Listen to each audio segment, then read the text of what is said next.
السلام عليكم ورحمة الله وبركاته.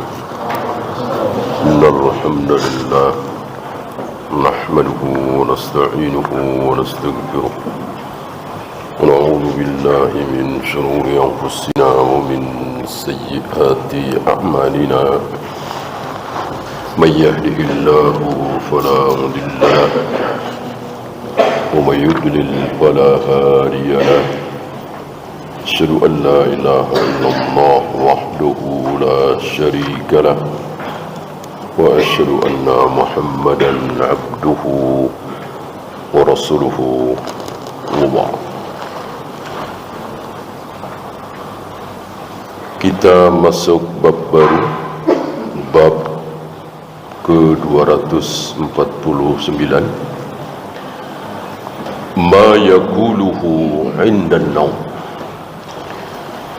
Apa yang sunnah diucapkan inda di sini menjelang, tentu bukan saat ya, menjelang tidur, ketika akan tidur.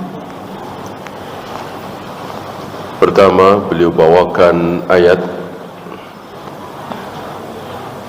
Inna fi khalqis samawati wal ardi wa ikhtilafil laili wan nahar. Sepertinya ayat ini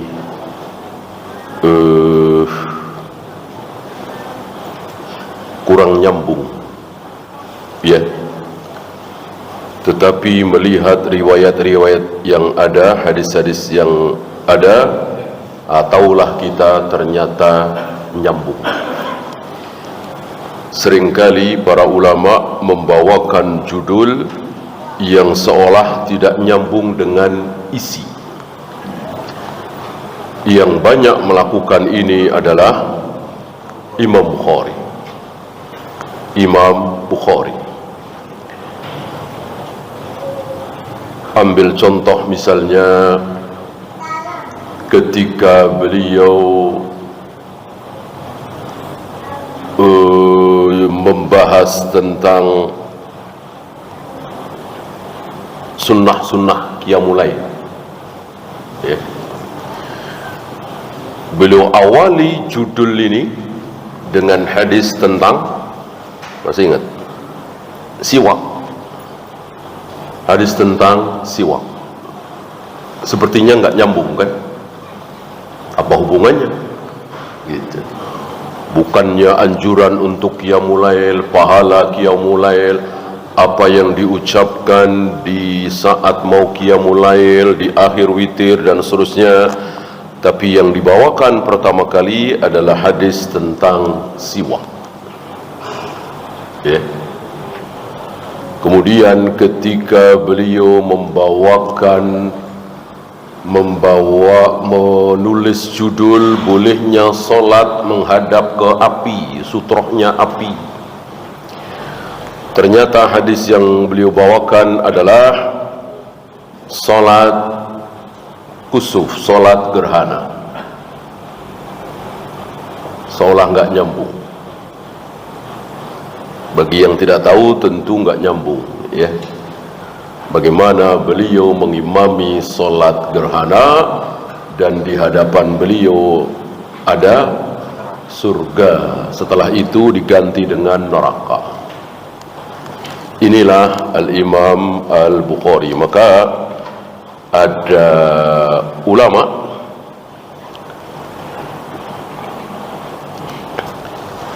yang menulis kitab khusus Al-Mutawari min Abwabil Bukhari, menyingkap bab-bab yang ada di Sahih Bukhari. Itu. Sebab kalau tidak disingkap, orang awam tidak tahu hubungannya antara bab dengan ayat atau hadis yang dibawakan. Seperti ayat ini. Setelah kita tahu riwayat, ternyata ayat ini seringkali dibaca oleh Nabi SAW ketika terbangun dari tidur, ketika mau qiyamul lail ya. Saya bacakan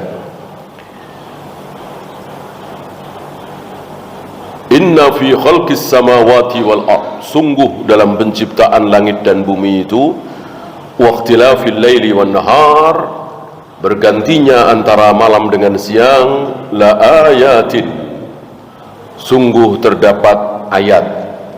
Ayat ada dua, ayat-ayat yang ada di dalam Al-Quran dan ayat-ayat yang ada di alam, tanda-tanda kekuasaan Allah. Ini menakjubkan, ini membikin kita geleng-geleng kepala. Beredarnya matahari dan bulan, bintang-bintang dan seterusnya. Oleh karena itu, ketika sebagian tabi'in merasa takjub dengan 7 pemuda yang tidur di goa selama 300 tahun lebih, seolah cuman itu yang menakjubkan. Ibnu Abbas marah. Kenapa cuman takjub dengan hal seperti itu yang di depan mata kita setiap hari ini sangat menakjubkan kita?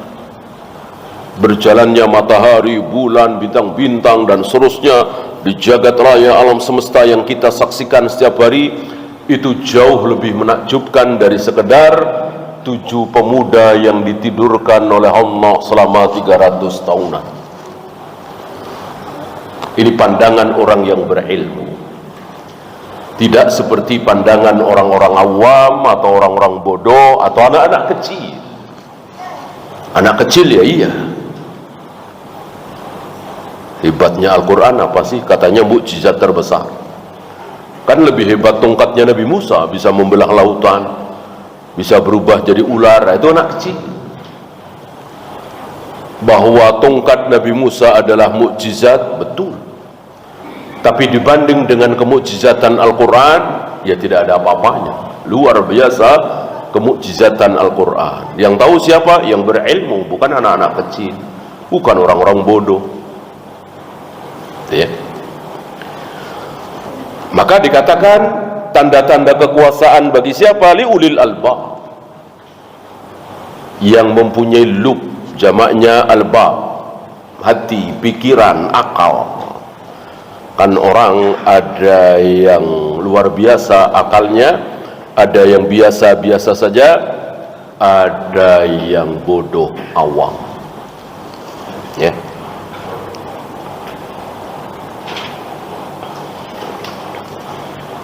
Bagaimana salah satu ciri ulul albab? Alladzina yadhkuruna Allah, yang selalu ingat Allah, berzikir menyebut asma Allah qiyaman wa qu'udan wa ala junubihim, ketika berdiri, ketika duduk, ketika berbaring. Wa yatafakkaruna fi khalqis samawati wal ard, dan berfikir tafakur terhadap penciptaan langit dan bumi.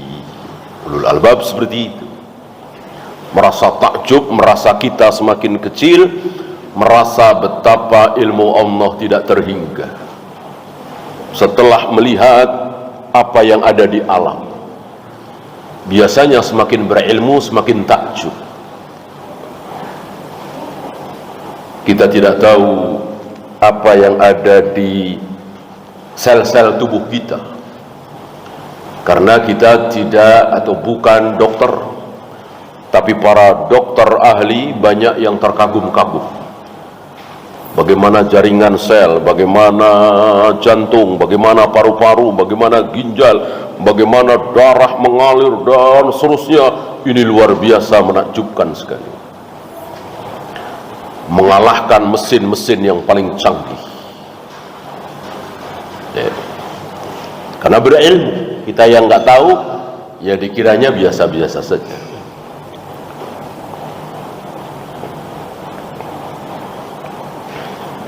Bahkan Nabi sempat mengatakan celaka bagi orang yang membaca ayat ini tapi tidak bertafakkur. Beliau tidak syarahkan ayat ini karena ini pengulangannya. di bab zikir yang telah lalu. Kita langsung ke hadis pertama, hadis 1458.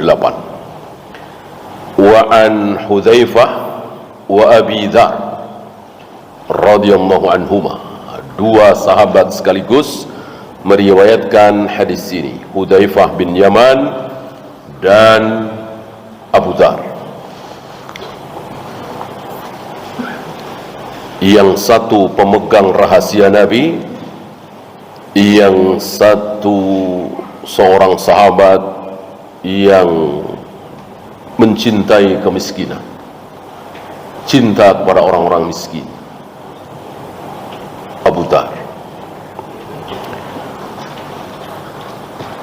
Anna Rasulullah sallallahu alaihi wasallam kana idza awa ila firashih, bahwa Rasulullah sallallahu alaihi wasallam ketika sudah berada di firash. Firash belum tentu kasur, belum tentu sofa yang empuk, artinya tempat tidur. Ketika beliau sudah naik ke tempat tidur, siap mau tidur, apa yang beliau ucapkan? Kata Hudzaifah, kata Abu Dzar, Bismika Allahumma ahya wa amut. Di lain dibalik, amutu wa ahya, dengan namamu ya Allah aku hidup dan aku mati. Kenapa tidur bawa-bawa kata-kata mati? Karena antara tidur dengan mati ada kesamaan. Ada kesamaan. Kesamaan zahir tentu bisa kita lihat ya. Sama-sama merem, sama-sama enggak dengar apa-apa, sama-sama enggak lihat apa-apa, dan seterusnya. Kesamaan gaib, enggak ada yang tahu kalau Allah enggak ngasih tahu, yaitu sama-sama ruhnya di genggaman tangan Allah. Yang satu dilepas lagi, yang satu tidak.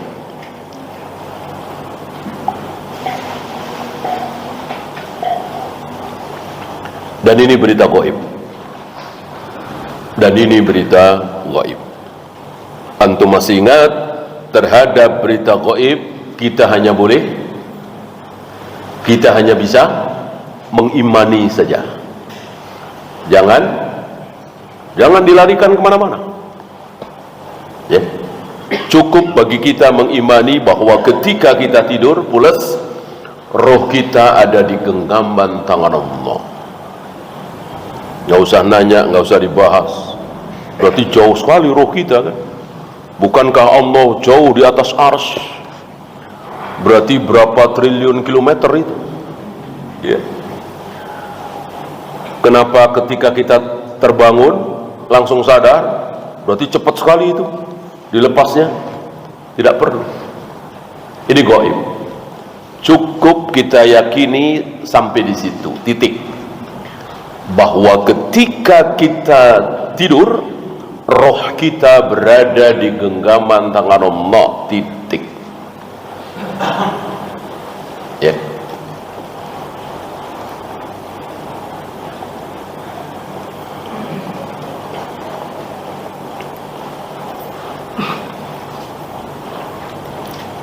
Iya, sama hadis ini juga beliau tidak bawakan fawaidnya karena pengulangan dari 1446.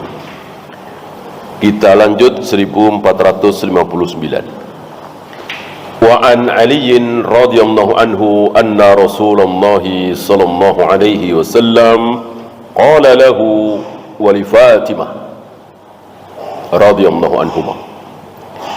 Dari Ali bin Abi Thalib meriwayatkan bahwa Rasulullah sallallahu alaihi wasallam pernah memerintahkan kepada Ali dan Fatimah berbarengan, suami istri, putri dan menantu Nabi alaihi salatu wassalam, idza awaituma ila firashikuma, ketika kalian berdua sudah berada di atas tempat tidur, mau tidur, au idza aqadtuma madaji'akuma, siap untuk tidur, fakabbira 33, maka bacalah takbir, Allahu Akbar, Allahu Akbar, Allahu Akbar. Berapa? 33 kali. Wasabbiha, ada alif ya, karena kan yang diperintah 2 orang. Ya. Ijlis, ijlisa, ijlisu. Ijlisi, ijlisa, ijlis. Nah. Sabbiha, dan bertasbihlah 33. Sama 33. Wahmada 33, dan bacalah tahmid alhamdulillah sama 33. Perintah Nabi kepada Fatimah dan Ali ini setelah tidak dibawakan di sini ya. Setelah Fatimah mengadu kepada Nabi sallallahu alaihi wasallam, apa? Capek, lelah, penat, habis tenaga, anaknya banyak, nggak ada pembantu, minta pembantu kepada Nabi sallallahu alaihi wasallam. Ya, sebagai anak minta sesuatu kepada ayah wajar kan? Kita tahu Ali miskin. Antum masih ingat, untuk walimah atau mahar, untuk biaya walimah, Ali menjual idkhir, rumput idkhir, karena nggak ada uang, miskin. Tidak ada yang menyangka 2, 10, 12, ya kira-kira 19 atau 20 tahun setelah itu, ya, menjadi orang nomor 1 di seluruh dunia Islam, khalifah. Ya. Dan hal seperti ini bukan 1-2, rata-rata sahabat seperti itu. Yang miskin, yang kelaparan, yang pingsan-pingsan di masjid, yang mengganjal perutnya dengan batu. Sepeninggal Nabi SAW, rata-rata para sahabat menjadi gubernur, komandan pasukan, kaya raya luar biasa. Ketika itu prajurit luar biasa, seperti Zubair bin Awwam, kan prajurit biasa. Sudah lewat hadisnya dulu di awal-awalnya, ketika berpesan kepada Abdullah bin Zubair, nanti kalau ada yang datang kepadaku, jual tanahku yang di Mekah sekian, yang di Madinah sekian, yang di Mesir, yang di Syam, tanahnya di mana-mana. Padahal cuman prajurit. Gimana komandannya, gimana amir, gimana gubernur, gimana khalifah? Inilah para sahabat berpindah dari satu keadaan ke keadaan berikutnya, karena memang mereka bukan apa ya, bukan masyarakat pekerja pegawai seperti kita. Kalau pegawai seperti kita ya seperti itu ya. Ya naik juga pelan-pelan ya. Mereka luar biasa, tentu karena ditolong oleh Allah, ditolong oleh Allah. Nah, ketika Fatimah datang pada Nabi mengadu karena kelelahan dalam mengurus rumah tangga, anaknya banyak, minta pembantu, Nabi tidak memberikan pembantu, malah suruh baca Allahu Akbar 33 kali, subhanallah 33 kali, alhamdulillah 33 kali. Di riwayat lain ada yang 34, yaitu Allahu Akbar. Di riwayat lain Subhanallah. Ya. Apa yang terjadi setelah itu? Yang terjadi setelah itu, ini persaksian Ali sendiri dengan Fatimah. Hilang rasa lelah, hilang rasa capek. Ya. Apakah ini khusus untuk Ali dan Fatimah? Apakah ini khusus untuk Fatimah dan Ali? Tidak. Untuk seluruh kaum muslimin, kita juga. Barangkali ada di antara kita, terutama ibu-ibu, anaknya banyak, nggak bisa gaji pembantu, yang nyuci, yang nyetrika, yang ngepel, yang masak, segala macam, anaknya banyak, rewel, nakal, namanya anak-anak. Luar biasa lelahnya. Ya. Ikuti sunnah Nabi ini. Amalkan seperti apa yang diamalkan oleh Ali dan Fatimah. Insya Allah, dengan izin Allah. Ya, ini sahih, muttafaqun alaih, Bukhari dan Muslim. Kalau nggak sahih nggak kita anggap ya. Kalau yang nggak sahih banyak sekali. Bacalah ini nanti begini, bacalah ini saya begini. Yang dhaif apalagi maudhu bertebar. Khasiat ini, khasiat Asmaul Husna, khasiat ini, khasiat ini. Kita tidak butuh kecuali yang sahih.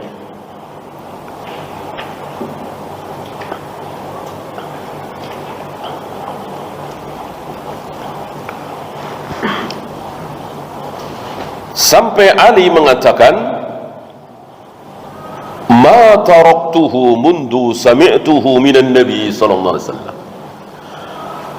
Aku tidak pernah meninggalkan zikir-zikir tadi dari semenjak aku dengar Nabi perintahkan sampai hari ini. Aku tidak pernah tinggalkan. Dan kita tahu luar biasa kekuatan Ali. Kekuatan Ali sebagai laki-laki luar biasa, sampai dikatakan kana rajulan madzaan. Ali itu terkenal sebagai laki-laki yang madzah, banyak mengeluarkan madhi. Laki-laki yang banyak mengeluarkan madhi menunjukkan kekuatan dia, perkasanya dia. Ali ingin tahu sebetulnya najis apa tidak. Mau nanya kepada Nabi, malu karena menantu. Tentu beda antara mertua dengan menantu, dengan sahabat saja tentu beda.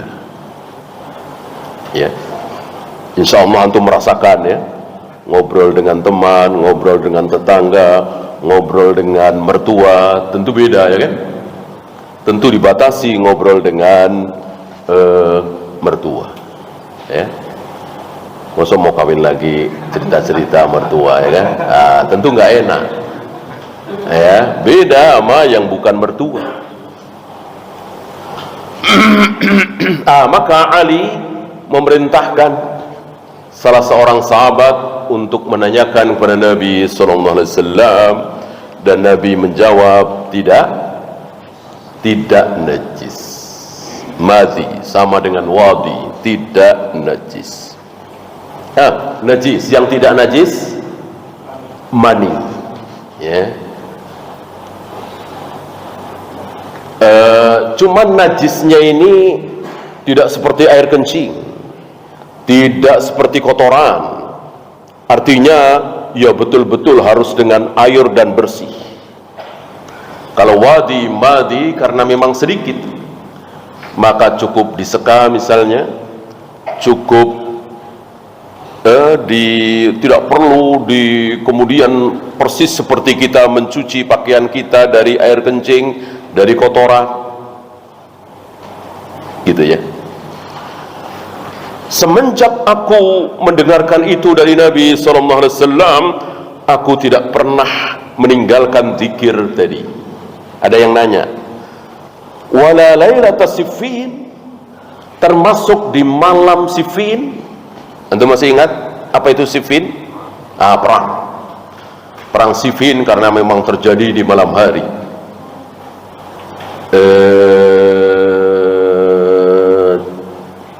tipuan dari para pembunuh Utsman. Jadi malam itu sepakat atas desakan beberapa sahabat, terutama Aisyah, Zubair, Tolhah, termasuk Muawiyah, agar Ali segera mencari siapa pembunuh Utsman. Kan belum dikisos-kisos nih, karena memang sulit.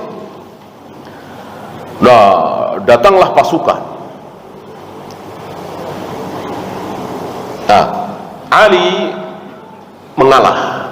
Iya, mulai besok kita cari siapa pembunuh Utsman. Nah, malam itu yang paling takut siapa? Kelompok pembunuh Utsman, Khawarij itu yang paling takut. Karena kalau betul-betul dicari, ya bisa ketemu. Mereka ketakutan. Mereka berusaha sekuat tenaga gimana bikin ricuh antara pasukan Muawiyah dengan pasukan Ali bin Abi Thalib. Maka malam itu mereka menyerang pasukan Muawiyah yang sedang tertidur lelap. Kan mereka sudah yakin damai, besok dicari pembunuh Utsman, tiba-tiba diserang dari arah pasukan Ali, padahal bukan perintah Ali bin Abi Thalib. Langsung mereka mengambil kesimpulan Ali berkhianat. Terjadilah perang Siffin. Ya, luar biasa ini kan, keadaan yang luar biasa.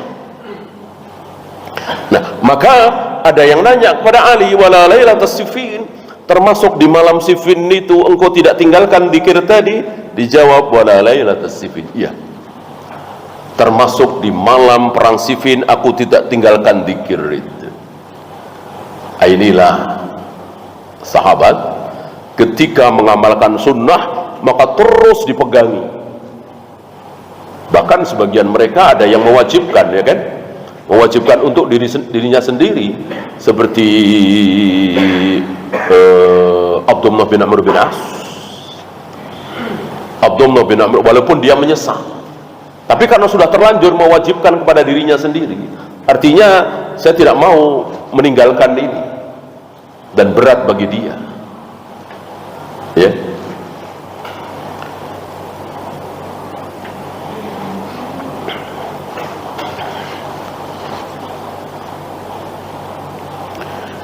Ya, saya bacakan beberapa fiqhul hadis. Yang pertama, yang bagi 'ala al-'abdi an yahmila ahlahu 'ala ma yahmilu 'alaihi nafsuhu bit-taqalluli waz-zuhdi fid dunya. Wajib bagi seorang hamba untuk membawa keluarganya, mengajak keluarganya, anak istrinya, mantunya, dan seterusnya untuk seperti dirinya. Zuhud terhadap dunia, ambil dunia sedikit saja, qanaah terhadap pemberian Allah, dan semangat untuk meraih apa yang Allah persiapkan nanti di akhirat, dan seterusnya.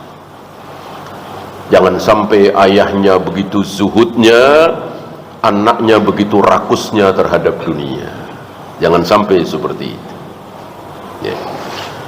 Jangan sampai ayahnya ahli ibadah, anaknya ahli maksiat. Bahwa tidak semua anak punya kemampuan seperti ayahnya. Misalnya Syahalbani, misalnya Syekh bin Baz, misalnya Imam Syafi'i, Imam Bukhari. Kita nggak dengar anak-anaknya, ya kan, tampil kan. Kalau Imam Ahmad kan kita dengar ada Abdullah, gitu. Kalau Syahalbani misalnya kita nggak dengar. Malah yang tampil bukan anaknya, Syekh Ali Hasan, Syekh Masyhur Hasan Salman, Syekh Musa Nasar. Semuanya kan nggak ada hubungan darah itu. Yang anak-anaknya kita nggak dengar. Syekh bin Baz termasuk nggak kita dengar anak-anaknya. Ya Allah berikan kemampuan berbeda. Ya, bukan itu maksudnya. Kalau tentang hafalan, iya, nggak semua orang bisa kan. Tapi tentang zuhud, tidak rakus terhadap dunia, dermawan, menjaga sholat 5 waktu dengan berjamaah di masjid, jamaah pertama, bukan jamaah kedua, ketiga, dan seterusnya. Ini kan semua orang bisa, ya. Tidak harus mengikuti ayahnya, kecuali memang mampu. Dan sebaliknya, para aimah kita itu ayahnya juga ulama? Enggak juga, ya kan? Enggak juga. Tidak semua ulama adalah ayahnya ulama.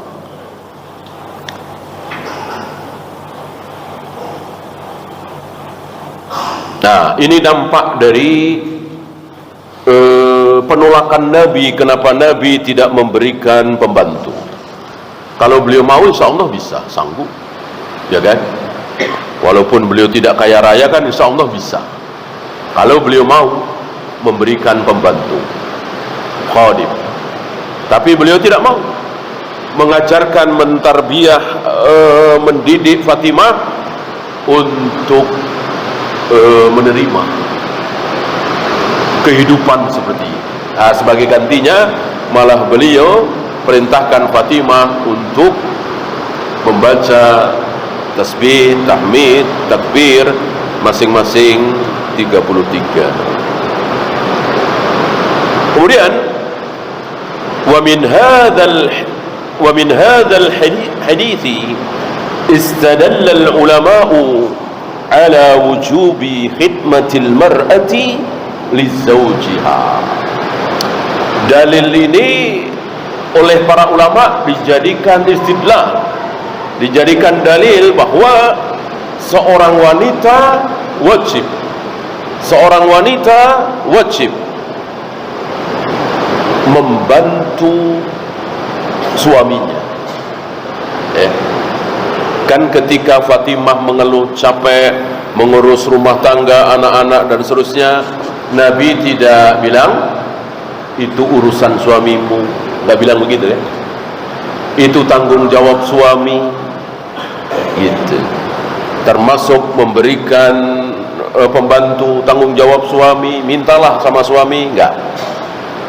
Ya. Beliau ingin memberitahukan kepada Fatimah dan semua wanita untuk ikut membantu kerepotan suami. Memang itu kewajiban suami, tapi istri wajib membantu, terutama yang ada di rumah. Kalau nafkah tidak, ya. Kalau nafkah tidak. Misalnya suaminya bekerja dengan gaji yang pas-pasan, istrinya nih kalau mau kerja nih, karena dia pintar, karena memang dia S2 atau S3, kalau mau kerja, mau langsung 15 juta misalnya, 20 juta misalnya. Tapi istri nggak mau. Dia nggak mau bantu-bantu suami cari nafkah. Berdosakah? Berdosakah? Tidak. Tidak berdosa. Karena istri tidak wajib membantu suami cari nafkah. Yang wajib apa? Seperti ini. Anak-anak, rumah tangga, bagaimana menyiapkan makan dan seterusnya. Mana dalil tadi? Ya. Lalu diceritakan oleh beliau bahwa awalnya Fatimah datang kepada Nabi SAW mengadukan tentang bagaimana lelahnya menggiling, ya, makanan, menyiapkan makanan, ngurus anak-anak dan seterusnya.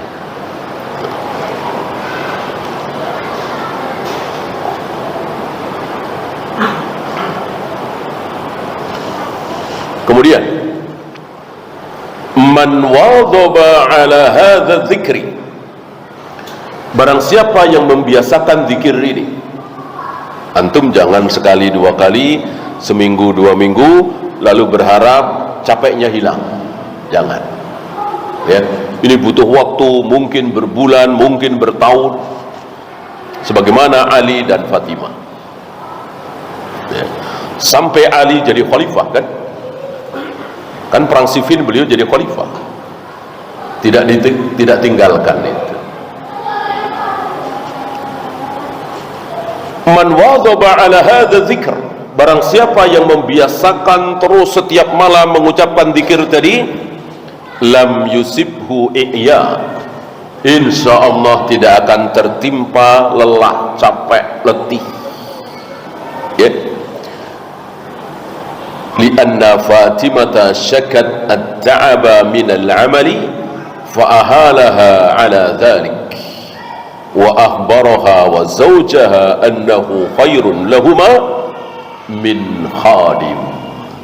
Karena ketika Fatimah mengadu kepada Nabi tentang lelahnya, capeknya pekerjaan di rumah, Nabi langsung pindahkan cara tadi, bukannya dicarikan pembantu, malah disuruh membaca subhanallah, subhanallah, alhamdulillah, alhamdulillah, Allahu akbar, Allahu akbar, masing-masing 33, dan sebelum tidur. Dan tidak ada urutan, ya, kecuali memang Nabi memberikan urutan. Maka bebas mana saja, kan banyak sekali. Sebelum tidur itu yang sunnah kita baca, ada ayat kursi, ada tadi bismika Allahumma, ada yang lumayan panjang, diantaranya amantu binabiyyika alladhi arsalta. Kemudian nanti akan datang keterangan Al-Falaq, An-Nas.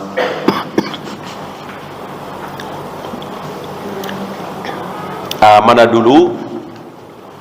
Kalau tidak ada urutan dari Nabi SAW, maka kita bebas yang mana saja. Ya.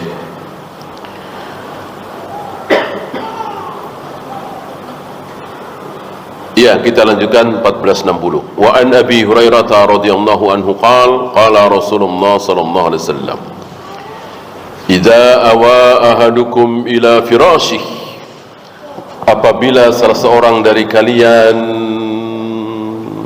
hendak tidur, siap naik ke tempat tidur, falyanfud firashahu, maka kibaskan alas tempat tidur, kata kita spray, ya, bidakhilati izari, dengan ujung pakaiannya, ya.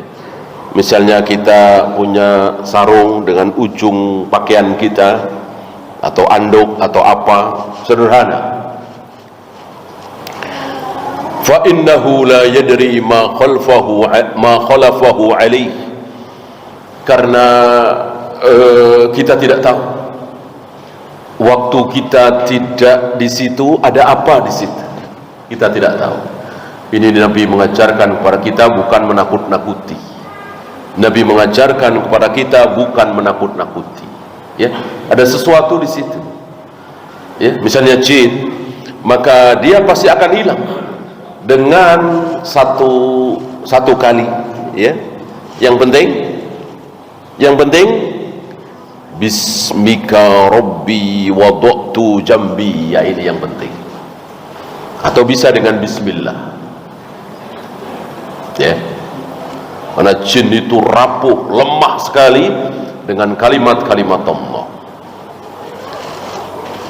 Bismika rabbi wada'tu jambi, dengan namamu ya Rabb, wada'tu jambi, aku letakkan punggungku atau pinggangku, wabika arfa'uhu, dengan namamu pula aku bangkit, aku angkat.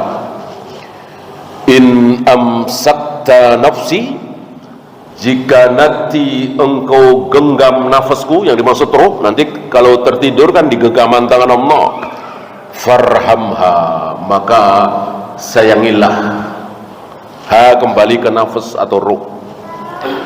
Wa in arsaltaha, dan jika engkau lepas nanti nafasku, diriku, rohku engkau lepas, fahfadha bima tahfadhu bihi ibadakas salihin, maka jagalah sebagaimana engkau menjaga hamba-hambamu yang saleh. Ini sunnah kita ucapkan sebelum tidur. Ya, silakan adzan dulu. Wassallallahu ala Muhammadin sallallahu alaihi wasallam. Wa akhiru da'wana alhamdulillahi rabbil alamin.